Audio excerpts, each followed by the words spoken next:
Olá, eu sou a Tayana Conrad. Começa agora mais um programa Alesp Cidadania. E para conversar com a gente hoje, eu trago aqui a doutora Tatiana Vilas Boas, ela que é neurocirurgiã do Hospital San Genaro. Ela vai conversar um pouquinho com a gente sobre a campanha Fevereiro Roxo, vai falar um pouquinho sobre as doenças, que se fala aí no Fevereiro Roxo. Seja muito bem-vinda, doutora. Muito obrigada pela oportunidade. O Fevereiro Roxo é uma campanha para diagnóstico precoce de algumas doenças, dentre elas lúpus, Alzheimer, são doenças que muitas vezes os sintomas são muito corriqueiros no nosso dia a dia e são doenças que a gente tem visto que o diagnóstico tardio tem impactado negativamente na qualidade de vida dos nossos pacientes. Uma doença que poderia melhorar a nossa vida, a vida da nossa população, se diagnosticada precocemente. E a ideia da campanha Fevereiro Roxo justamente é isso, conscientizar as pessoas a procurarem também quando sentirem algum dos sintomas. Agora eu queria que a senhora falasse, dentro, claro, da sua especialidade, quais são os sintomas dessas doenças? Bom, são doenças muito distintas. Eu acho que o enfoque nosso aqui seria o Alzheimer ou as demências. Na verdade, o Alzheimer é uma das principais causas de demência que nós temos. Nós temos vários tipos de demência e o Alzheimer é responsável por quase 60%, 70% das demências são o Alzheimer. Muitas vezes os pacientes acham que é um envelhecimento natural, estou esquecido, está envelhecendo, e esquece de que existem doenças que são tratáveis, que são diagnosticáveis, que podemos procurar nesses pacientes. E o diagnóstico precoce, ele impacta principalmente nas doenças dos diagnósticos diferenciais. É uma doença que ela atinge muitas pessoas. Muitas pessoas. É mais de 1.200.000 brasileiros que estão sofrendo com Alzheimer hoje. Então, é muita gente. E a população, ela está envelhecendo cada vez mais. Esse número, ele tende a crescer e não a diminuir. Então, assim, esse diagnóstico precoce, a gente consegue fazer através de uma bateria de exames. Exames de sangue, exames de imagem, ressonância do encéfalo, avaliação neuropsicológica, que é uma foto da capacidade cognitiva do paciente, saber se ele tem algum grau de alteração ou não. Tem doenças, por exemplo, hipotiroidismo, que são detectáveis no exame de sangue e podem os sintomas assemelharem-se a uma doença, uma demência inicial. Outras doenças, como por exemplo uma neoplasia, um meningioma, principalmente na região frontal, ele pode no início do seu estágio, no início onde ela foi diagnosticada, apresentar com falta de memória, às vezes uma cefaleia, um esquecimento, uma dificuldade cognitiva, uma dificuldade de entender o que a pessoa está falando, uma dificuldade de saber associar as ações do dia a dia, uma falta de planejamento de ação. Por exemplo, eu vou sair de casa. Primeiro eu tomo um banho, eu troco de roupa, eu escovo os dentes. Você tem uma sequência que você faz até pegar as chaves e sair de casa. Então, essa dificuldade de planejamento da ação, ela pode ser sintoma, sim, de algumas doenças. Na doença de Alzheimer, especificamente, quando diagnostica-se Alzheimer, quer dizer, você fez todos os exames de sangue, não tem nada metabólico, você fez uma ressonância do encéfalo, não existe nenhuma alteração de imagem que seja responsável por aquela lesão. Você fez um Doppler de carótidas, que não é uma demência, por exemplo, vascular, que seria uma plaquinha de colesterol nas carótidas, que podem causar pequenos AVCs, e esses AVCs vão dando uma demência em escada, que a gente fala, quer dizer, tem uma piora, estabiliza, depois tem uma piora, estabiliza. Então, fez todos os exames. Não tem nada, parte para uma avaliação neuropsicológica. A avaliação neuropsicológica ela é feita por um psicólogo, tá? E vai avaliar se você tem dificuldade, por exemplo, de acesso léxico. O que é dificuldade de acesso léxico? É a dificuldade que você tem de achar palavras. Quantas vezes você já não teve na mesa de casa e falou assim, me passa aí para eu beber. Você não nominou, você não falou copo, você não falou água, mas você comunicou. O objetivo da fala é a comunicação. Então, você conseguiu comunicar, mas você está com uma dificuldade de acesso léxico. Ou, às vezes, você tem uma dificuldade de sintaxe, por exemplo, a dificuldade de colocar sujeito, verbo, predicado, de formar frases mais complexas. Frases que você falava, eu estava fazendo isso enquanto aquilo aconteceu. Você vai ver que o paciente idoso ele vai tendo dificuldade, ele vai contando as coisas com uma frase simples e uma depois da outra, só com o sujeito, o verbo, predicado. Então, assim, com dificuldade até de fazer, por exemplo, ele fala a palavra às vezes sem o predicado, só com o verbo. Quer dizer, ele comunicou, mas sair. O que você quer? Não, sair. Ele só responde, não, eu quero sair para ir em algum lugar. Então, ele vai diminuindo essa capacidade. E capacidade de memória, claro, tanto a memória, principalmente a memória de curto prazo. A memória de curto prazo é aquela memória que você usa para onde que eu deixei a chave do carro, eu deixei o fogão ligado, onde que está, eu estacionei, eu vim de carro ou eu não vim de carro, qual que é o seu nome, sabe? São pequenas alterações do dia a dia que a gente vai ter uma dificuldade. Aquela memória de longo prazo, aquela memória do que aconteceu na infância, do que tem uma memória emocional, geralmente ela está mantida. Tá? E essa avaliação neuropsicológica vai nos falar e ela dá uma grande importância para ela, porque ela vai nos falar onde trabalhar. Porque a gente fala assim, como que você trabalha um paciente que está perdendo a memória? De vários jeitos. Como você trabalha um paciente que está com uma dificuldade cognitiva?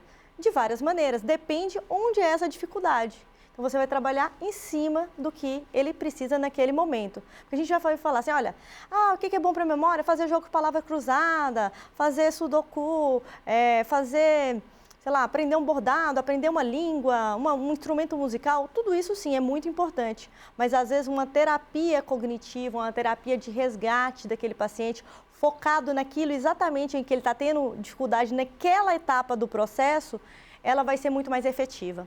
Ela vai fazer com que você crie reservas mesmo de conexões do seu cérebro, para que ao longo do envelhecimento, ao longo dos anos, você tenha uma perda mais lenta, você tenha uma qualidade de vida melhor. Atividade física é outra coisa que é muito importante. Porque quando você faz uma atividade física, além de você melhorar a tua capacidade de equilíbrio, a capacidade muscular, reserva, você também trabalha o coração, que você vai trabalhar toda a circulação. Então, assim, tanto a parte metabólica, a parte cardiológica, elas impactam muito o nosso cérebro. Doutora, já que a gente está falando um pouco mais focado aqui no Alzheimer, qual que é a importância da gente descobrir essa doença no início? A gente sabe que é uma doença que não tem cura, mas a gente consegue amenizar alguns efeitos dela descobrindo antes? Sim, com certeza.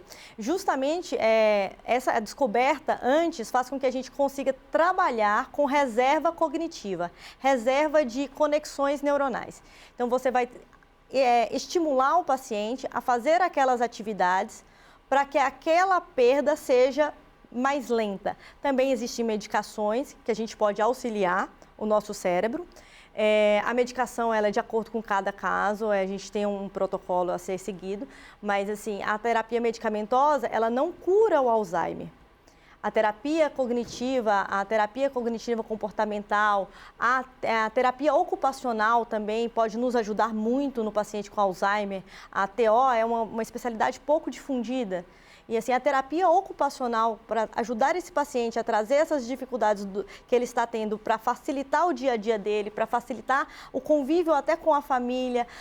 Você tem estratégias que consegue, por exemplo, eu ia no mercado, eu comprava tudo de cabeça. Olha, agora eu vou no mercado, eu gasto 1 hora no mercado porque eu não consigo me lembrar. Então, olha, vamos fazer assim, o que você precisa? Você precisa primeiro, vamos lá, abre primeiro a dispensa, depois vai na lavanderia, você vai ver o que você precisa daqueles materiais, fazer uma lista, ajudar a família a entender também esse problema. Então, vai ajudar com que o paciente, mesmo que ele tenha Alzheimer, que hoje é uma doença incurável, ele viva melhor. Estamos vivendo mais, mas precisamos viver melhor. E hoje o Alzheimer, ele atinge mais pessoas idosas ou pode atingir pessoas mais jovens, pode começar mais cedo? Como que é essa questão? Explica pra gente. A demência, ela é uma doença de idosos. Então, ela é uma doença predominantemente de idosos. A população mais idosa, ela tende a ter uma prevalência maior das demências, dentre elas o Alzheimer. Existem casos de demências mais precoces? Existem, mas elas são raras. Então, realmente, o foco das demências, o foco do Alzheimer são os pacientes mais idosos. Lembrando que hoje em dia no Brasil, se você fala que tem 50 anos, 60 anos, já não é a mesma coisa do que você há 50 anos atrás falar que tinha 50 anos. O nosso paciente com 50, 60 anos hoje, ele é muito produtivo. ele ainda tem uma capacidade muito grande. Então, assim, a gente tem que fazer com que essa pessoa consiga viver realmente tendo uma qualidade de vida, aproveitando a vida. Porque viver é mais do que respirar e andar. Viver é muito mais do que isso. Então, essa capacidade que a gente tem de domínio do nosso cérebro, da capacidade do nosso cérebro tem de entender, de saber, de falar, de autocuidado, isso é muito importante. E você entrando com uma fisioterapia precoce, entrando com exercícios físicos precoces, com uma terapia, uma psicoterapia, uma terapia cognitiva, uma terapia ocupacional, você consegue fazer com que esse paciente viva muito melhor. E, na verdade, o pessoal fala assim, é caro fazer tudo isso. Não, não é. É caro quando um paciente fique acamado muitos anos, sofrendo, sofre ele, sofre a família. Isso é caro. Eu falo que você trabalhar depois que você já perdeu a capacidade cognitiva, isso é muito caro. E, além do mais, você consegue fazer aqueles diagnósticos diferenciais daquelas doenças que são, sim, curáveis e tratáveis. Por exemplo, um meningioma frontal, um meningioma de foice, ele é completamente tratável. Muitas pessoas retiram, a gente consegue fazer uma cirurgia, retiram e sobrevive o resto da vida super bem, sem nenhum déficit adicional. Uma lesão que seja vascular, você consegue muitas vezes fazer um tratamento por endovascular, faz uma punçãozinha aqui na artéria, sobe e coloca um stentezinho na carótida. Então, é um tratamento que é minimamente invasivo, um tratamento que nem precisa, por exemplo, fazer uma cirurgia de abrir a cabeça, como era feito antigamente. Alguns casos, sim, precisam abrir, mas hoje em dia é a minoria. A maioria a gente trata por endovascular. Então, doutora, na verdade, tudo isso que você está falando para a gente, quando o paciente é diagnosticado com Alzheimer, não é um cuidado paliativo. É algo que você faz para o paciente para que ele consiga, digamos que, viver daquela forma por mais tempo e que ele não vá piorando tão rapidamente, é isso? Exatamente, você retarda a progressão da doença. Você consegue fazer com que a doença, ela progrida, mas de maneira muito mais lenta. Um paciente que teria uma piora importante em torno de 3 a 5 anos, ele vai ter uma piora? Sim, mas você consegue alcançar em alguns 10, 15 anos. E esse paciente, todos esses anos que ele ficou funcional, é muito importante para ele, para a família, para a sociedade, para os netos, para as pessoas que o amam. É só você olhar ao seu redor, imagina o seu avô, a sua avó, a sua mãe, o seu pai. Então, assim, se eles puderem realmente estar felizes, fazendo as atividades com uma qualidade de vida boa, isso é muito, muito gratificante. E o Alzheimer hoje, ele é realmente, por exemplo, quem tem um avô que tem Alzheimer, deve ficar de olho também? Deve começar já a cuidar da saúde também mais cedo, porque ele pode vir a ter? É genética? Ela, na verdade, ela não tem uma predominância assim. Se o meu avô teve Alzheimer, eu vou ter Alzheimer. Isso não é verdade, tá? Então, assim, não é porque a sua mãe teve Alzheimer que você vai ter Alzheimer.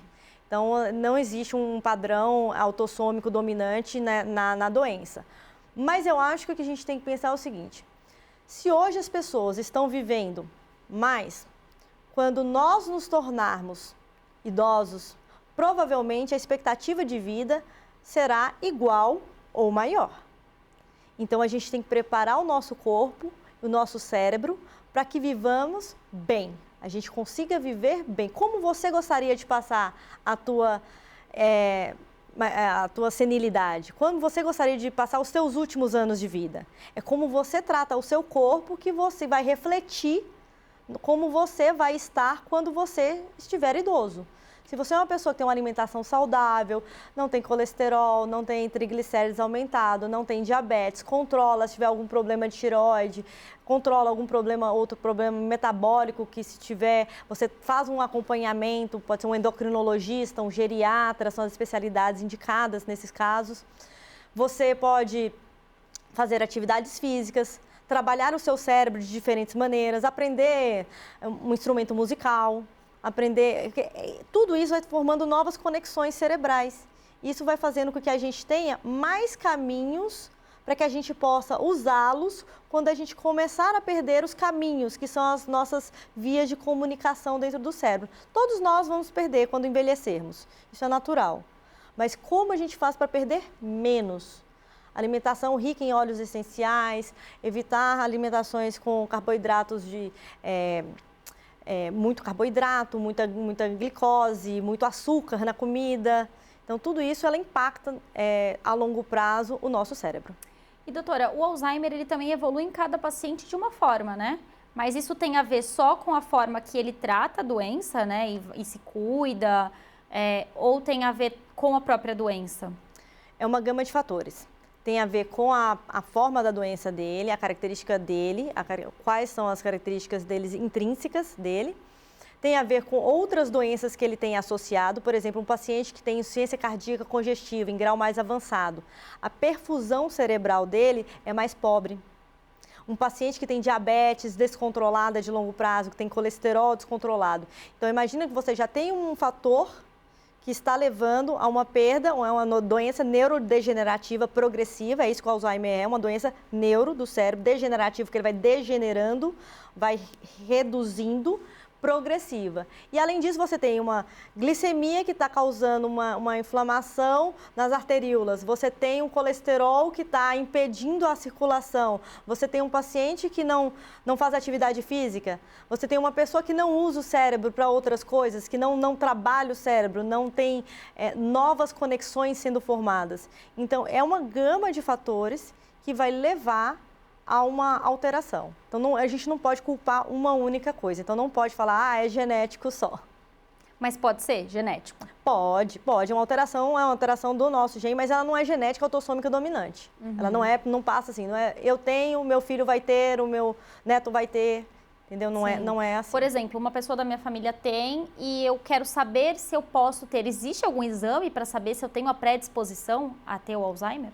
Nesse momento, aí a gente não tem nenhum exame que seja de certeza. A gente tem alguns estudos genéticos, alguns genes que são mais predispostos. As pessoas que têm Alzheimer têm uma tendência a ter alterações numa gama de genes, mas não tem uma, assim, tipo, trissomia 21, tem síndrome de Down. Ponto. Entendeu? Se você sabe que a alteração daquele gene vai levar àquela doença. Não é assim. Tá, com Alzheimer é diferente. Eu queria que você falasse até, doutora, para quem está em casa. Eu imagino que para quem chega num consultório, você deve viver muito isso, e é diagnosticado com Alzheimer, deve bater aquele desespero logo no começo, né?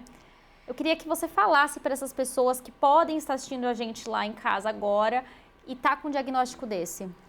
Eu falo que às vezes a maior parte das pessoas, quando bate o desespero, não é nem do paciente, é da família. Porque muitas vezes, quando é esse diagnóstico, onde o diagnóstico já é muito tardio, a família realmente fica muito impactada. E quando você sabe que você poderia ter prevenido antes com adotando algumas medidas que são totalmente cabíveis no nosso dia a dia, aí sim realmente bate um desespero. A pessoa que tem um diagnóstico de uma demência tem sim, primeiro uma fase de negação, uma fase de revolta, toda aquela reação até às vezes natural, esperada, de uma doença grave. Mas muitas delas, elas agarram a capacidade cognitiva atual que tem e elas tendem até às vezes a dar uma melhora quando começam a terapia. E quando tem essa melhora, quando começam a fazer atividade física, fazer terapia comportamental, terapia ocupacional, fisioterapia, então fono, às vezes pela dificuldade de deglutição, essa pessoa tende a ter, às vezes, uma melhora. E isso dá com que aquela força vital, aquela energia, a vontade de viver, ela recupere algumas atividades que ela não fazia já há algum tempo. Então, a força de viver, a vontade de viver é muito importante. E além de todos esses cuidados, né, quem é diagnosticado com Alzheimer tem todos esses cuidados que você falou também, tem os medicamentos, né? Que podem ajudar. Sim. São medicamentos, você tem medicamento via oral, tem medicamento em PET, então tem uma gama de remédios aí que podem ser lançados às mãos. Esse medicamento é para atrasar essa evolução, fazer com que essa evolução seja ainda mais lenta, mas associada à medicação precisa ter atividade física, controle metabólico, precisa ter uma recuperação neurológica, uma recuperação de conexões cerebrais. Eu falo que isso é tão importante quanto. Não existe remédio milagroso. Não é um antibiótico que você vai lá, toma e ajuda a matar a bactéria. O teu organismo, ele tem uma imunidade. O teu antibiótico vai fazer com que o teu organismo também ajude a reagir. Então, você tem um antibiótico que vai lá e mata, mas o teu organismo também está funcionando. O Alzheimer é a mesma coisa, o remédio vai auxiliar na progressão mais lentificada? Sim, mas você precisa fazer o dever de casa.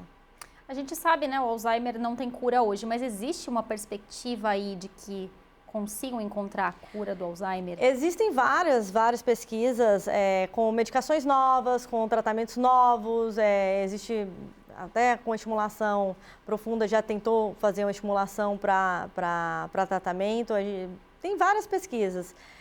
Infelizmente, no último ano, as pesquisas estiveram mais voltadas ao Covid, devido à pandemia, toda a situação que nós passamos. Entendemos esse esforço conjunto da medicina para tratar, mas aos poucos as outras doenças também a gente tem mostrado que elas também merecem foco. Elas não deixaram de existir. Elas ficaram, às vezes, presas dentro de casa, mas elas continuam existindo. E durante a pandemia, muitos pacientes que ficaram reclusos, eles tiveram um declínio cognitivo, um declínio social enorme. Então, assim, associado a esse declínio, veio junto muitos casos de depressão. E que piora, impacta ainda mais a saúde mental do paciente. Sim, porque esses idosos ficaram aí um ano praticamente, né? Dentro de casa, provavelmente tratando com medicamentos, mas não puderam fazer todas aquelas atividades, colocar o cérebro em prática mesmo, que seria para melhorar, né? Ou retardar os sintomas. Porque imagina quanto o nosso cérebro, ele funciona, ele ativa de você falar, de você ouvir sobre um assunto novo. Você visualizou uma coisa, viajou, foi lá, ou foi numa praça, no cinema, viu alguma coisa nova. Imagina que o que você viu passou pelo nervo óptico, quiasma óptico, radiações ópticas, foi parar lá no occipital, que é a área da visão. Ela fica aqui atrás da nossa cabeça, aqui atrás. Aí, essa área da visão, ela formou o límen da palavra. Ela entendeu o que aquele objeto é. Aquilo fez um significado para você. Você passou tem 2 fascículos semânticos, que são 2 fascículos que fazem o entendimento do que é aquilo. O nosso cérebro, de maneira involuntária, não é a gente que decide, ele escolhe qual via vai tomar. Então, você passou através de todo o cérebro, daqui de trás até a base do frontal. Então, ou você foi pelo IFOF, ou você foi pelo ILF fascículo uncinado. Então, passou no frontal. Do frontal, você entendeu, e você agora vai passar pela via fonológica, você vai falar. Então, ele passou aqui do frontal, vai até o parietal, ele vai passar pela área do movimento da boca, ele vai passar pela área de entendimento, que você passa pelo frontal, você tem um lugarzinho que ele vai até a cabeça do núcleo caudado, que ele te dá informação se você já falou, se você não falou, se você precisa falar de novo. E aí você olha para o seu interlocutor, você olha para a pessoa que você está falando. E você vai ver na face dela se ela entendeu ou não aquilo que você está falando. Porque muitas vezes a pessoa não precisa nem te falar que ela não entendeu. Pelo olhar, você já olha e fala assim, não, vou falar tudo de novo, com outras palavras, para que ela me entenda. Então, assim, isso é uma conexão enorme, gigantesca. Isso a gente dá com coisas novas. Quando a gente está fazendo sempre a mesma coisa, no mesmo lugar, com as mesmas pessoas falando as mesmas coisas, isso, na verdade, não está trazendo novas conexões. Então, essas áreas do cérebro, elas ficam muito pobres. Você olhar para o seu celular pela enésima vez, ele continua sendo seu celular. É diferente de uma situação nova, é diferente de um brilho novo, de um perfume novo, de uma comida diferente, de uma memória emocional, tá com o neto, falou, brincou, falou uma coisa diferente, jogou um jogo de tabuleiro. Então, tudo isso ele vai ajudando com que o nosso cérebro, no nosso dia a dia mesmo, de uma maneira muito natural, ele vá formando novas conexões. Doutora, acho que a pandemia atrapalhou um pouco quem já é diagnosticado com Alzheimer, mas eu acredito que também atrapalhou novos diagnósticos, né? Com certeza, porque esses pacientes, mesmo com alguns sintomas iniciais, moderados da doença, eles não foram aos consultórios, eles não procuraram ajuda, eles não fizeram muitas vezes os exames. A gente está tendo agora, quando começou a voltar esse ano, em 2021, a gente começou a voltar a ter um fluxo de pacientes no consultório, vários pacientes já diagnosticados tardiamente, coisas que a gente já há algum tempo já estava começando a pegar casos menos graves, casos mais leves, tumores muito maiores do que os habituais, pessoas que estão com dor de cabeça já há mais de 6 meses e não procuraram ajuda, há 1 ano tendo problemas. Então, assim, a gente tem pego, sim, casos mais graves e casos de diagnóstico mais tardio, infelizmente. Doutora, a gente está chegando aos minutos finais do programa. A gente sabe que a campanha Fevereiro Roxo fala do Alzheimer, da fibromialgia Lúpus. e do lúpus. A sua especialidade é o Alzheimer, então a gente deu mais foco ao Alzheimer, mas o que essas 3 doenças têm em comum para elas estarem no mesmo mês de campanha? Elas são doenças de diagnóstico mais difíceis, né? São doenças que elas têm uma gama de sintomas, a fibromialgia com dores, com tender points, com dores em várias articulações, em vários locais. O lúpus como uma doença autoimune, é uma doença que o nosso corpo começa a não reconhecer algumas partes e ele começa a reagir contra o nosso corpo, mas são doenças que têm... O diagnóstico ele é mais difícil. São sintomazinhos que vão acontecendo. Ai, eu tô com uma dorzinha aqui, eu tô com uma dorzinha ali. Ai, não, foi dormi mal, comecei a esquecer. Ah, não, olha, o lúpus, não, olha, comecei a ter uma dor na junta, comecei a ter uma artritezinha, comecei a ter um rush cutâneo, começou a ficar hiperemiado. Então, são doenças de diagnóstico difícil, mas os sintomas iniciais, muitas vezes as pessoas não procuram o médico pelos sintomas iniciais. E quando vão ao médico, se esquecem que estão sentindo aquilo. Eu falo que quando você vai no médico, a melhor coisa que tem é você anotar tudo o que você está sentindo. Porque com certeza, na hora que você chegar lá, você vai falar da dor do joelho que está mais forte, a dor da coluna que está mais forte, e vai esquecer completamente de falar sobre aquelas articulaçõezinhas, as dorzinhas que você estava tendo, vai esquecer de falar que você foi no supermercado e 3 vezes para comprar a mesma coisa e de repente saiu de lá do supermercado sem aquele objeto que você precisava. São doenças sérias, mas com sintomas que às vezes, né, não chamam tanto atenção. São filigranas. Na verdade, você vai tendo uma gama de sintomas para fechar um único diagnóstico. E esses sintomas pequenos, eles somados, eles nos dão uma doença, eles nos dão um problema. Por exemplo, você tem uma dificuldade de nominar, de falar, você tem uma dificuldade de processamento. Olha, eu estava cozinhando, mas eu não estava entendendo muito bem se eu fritava primeiro ou se eu colocava água. Tem um momento ali que eu fiquei meio confusa do que fazer primeiro.